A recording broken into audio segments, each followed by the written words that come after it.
বাংলা চলচ্চিত্রের ইতিহাসে যে কজন শিল্পী নিজেদের প্রতিভা আর অদম্য জেদ দিয়ে সমাজ ও সময়ের গণ্ডি টপকে কিংবদন্তি হয়ে উঠেছেন, কানন দেবী তাদের মধ্যে অগ্রগণ্য।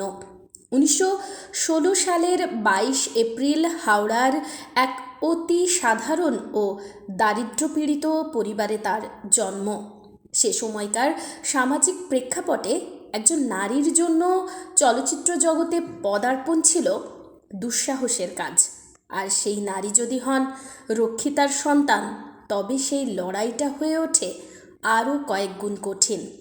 কিন্তু সব প্রতিকূলতা জয় করে কাননবালা থেকে কানন দেবী হয়ে ওঠার গল্পটি এক মহাকাব্যিক লড়াইয়ের ইতিহাস। কানন দেবীর ছোটবেলা ছিল অত্যন্ত কষ্টের। তার বাবা রতনচন্দ্র দাস ছিলেন সামান্য এক কেরানি। কানন যখন মাত্র 9 বছরের শিশু, তখন তার বাবার মৃত্যু হয়। এরপর চরম দারিদ্র্যের মুখে পড়ে তার পরিবার। অভাবের তাড়নায় তার মা দূরসম্পর্কের এক আত্মীয়ের বাড়িতে পরিচারিকার কাজ নেন। শৈশবের সেই নিদারুণ দারিদ্র্যই কানন দেবীকে মাত্র 12-13 বছর বয়সে অভিনয়ের জগতে ঠেলে দেয়। 1926 সালের ম্যাডান স্টুডিওর নির্বাক চলচ্চিত্র জয়দেবে অভিনয়ের মাধ্যমে তার যাত্রা শুরু হয়। এই সময়ে তিনি কাননবালা নামেই পরিচিত ছিলেন। কানন দেবীর চলচ্চিত্র জীবনের শুরুর দিকটা ছিল লাঞ্ছনা ও বঞ্চনায় ভরা। অভিভাবকহীন এক নিম্নবিত্তের মেয়ে হওয়ায় চলচ্চিত্র জগতের অনেক প্রভাবশালীর কাছে তাকে নিগৃহীত হতে হয়েছে। 1931 সালে জোর বরাত ছবির শুটিংয়ে চলাকালীন অনিচ্ছা সত্ত্বেও তাকে আপত্তিকর দৃশ্যে অভিনয়ের জন্য বাধ্য করা হয়েছিল। দারিদ্র্যের সুযোগ নিয়ে তৎকালীন অনেক পরিচালক তাকে দিয়ে নগ্ন দৃশ্যে অভিনয়ের প্রস্তাব দিতেন এবং নামমাত্র পারিশ্রমিক দিয়ে ঠকাতেন। কিন্তু এই অপমানগুলোই কানন দেবীকে মানসিকভাবে আরও শক্তিশালী করে তুলেছিল। তিনি বুঝতে পেরেছিলেন কেবল সৌন্দর্য দিয়ে নয়, প্রতিভা ও আভিজাত্য দিয়ে নিজেকে প্রতিষ্ঠিত করতে হবে। 1935 সালে জ্যোতিষ বন্দ্যোপাধ্যায়ের মানময়ী গার্লস স্কুল চলচ্চিত্রে অভিনয়ের মাধ্যমে কানন দেবী নিজেকে প্রথম সারির অভিনেত্রী হিসেবে প্রতিষ্ঠিত করেন। তবে তার ক্যারিয়ারের শ্রেষ্ঠ সময়টি শুরু হয় 1937 সালে প্রমথেশ বড়ুয়ার মুক্তি চলচ্চিত্রের মাধ্যমে। এই ছবিটির সাফল্য তাকে কেবল খ্যাতির শীর্ষে পৌঁছে দেয়নি, বরং তাকে কাননবালা থেকে কানন দেবীতে রূপান্তরিত করেছিল।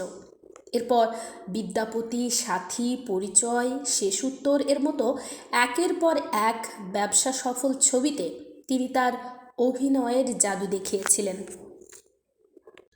1937 থেকে 1944 সাল পর্যন্ত সময়কালকে কানন দেবীর ক্যারিয়ারের স্বর্ণযুগ বলা হয়। সেই সময়ে তিনি কেবল একজন অভিনেত্রী ছিলেন না, তিনি হয়ে উঠেছিলেন বাঙালির ফ্যাশন আইকন। কলকাতার রাস্তায় তার ছবি বিক্রি হতো চটের ওপর বিছিয়ে। মহিলারা তার অনুকরণে শাড়ি ও ব্লাউজের নকশা করতেন, এমনকি তার কানের দুলের ডিজাইনও জনপ্রিয় হয়ে উঠেছিল। কানন দেবী কেবল পর্দায় অভিনয়ের জন্যই স্মরণীয় নন, তিনি ছিলেন একজন সুনিপুণ গায়িকা। তিনি ওস্তাদ আল্লা রাখার কাছে উচ্চাঙ্গ সঙ্গীতের জন্য শিক্ষা গ্রহণ করেছিলেন। এছাড়াও ভীষ্মদেব চট্টোপাধ্যায়, রাজচাঁদ বড়াল, এমনকি বিদ্রোহী কবি কাজী নজরুল ইসলামের কাছেও তিনি সঙ্গীতের তালিম নিয়েছেন। রবীন্দ্রসঙ্গীত গায়িকা হিসেবেও তিনি ছিলেন অনন্য। কবিগুরু রবীন্দ্রনাথ ঠাকুর স্বয়ং কানন দেবীর কণ্ঠে নিজের গান শুনে মুগ্ধ হয়েছিলেন। তার আমি বনফুল গো বা আজ সবার রঙে রং মেশাতে হবে গানের মতো অনেক গান আজ 8 দশক পরেও বাঙালির কানে বাজে। কানন দেবী কেবল ক্যামেরার সামনেই নিজেকে সীমাবদ্ধ রাখেননি। 1948 সালে তিনি নিজের প্রযোজনা সংস্থা শ্রীমতী পিকচার্স গড়ে তোলেন। সে সময়ে একজন নারীর পক্ষে নিজস্ব প্রযোজনা সংস্থা চালানো ছিল অকল্পনীয়। তিনি মূলত শরৎচন্দ্র চট্টোপাধ্যায়ের কালজয়ী সাহিত্যগুলোকে সিনেমার পর্দায় নিয়ে আসতেন। সব্যসাচী নামক একটি পরিচালক মণ্ডলীর সদস্য হিসেবে তিনি পর্দার আড়ালে নির্মাণ কাজেও সক্রিয় ভূমিকা পালন করতেন।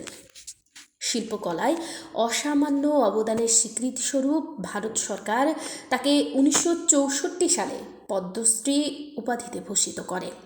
1976 সালে তিনি ভারতীয় চলচ্চিত্রের সর্বোচ্চ সম্মান দাদা সাহেব ফালকে পুরস্কার লাভ করেন।